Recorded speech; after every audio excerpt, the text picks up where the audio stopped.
Lỏng tay ra. Rồi chỗ này vẫn bị này, vẫn bị nhạy quá này. Đến đây nhá, nhìn này, lỏng này, lỏng ra này, thở đều, giật luôn, phát cái này ra, thở ra chứ vẫn bị nhạy, gồng không gồng, thả lỏng, hít vào này, thở đều ra.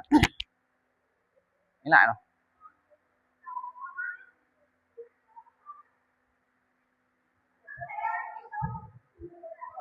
tiếp tục xoáy tròn,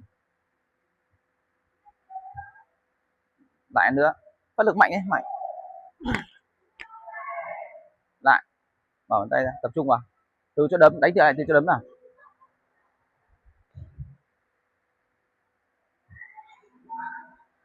Rồi, cần được.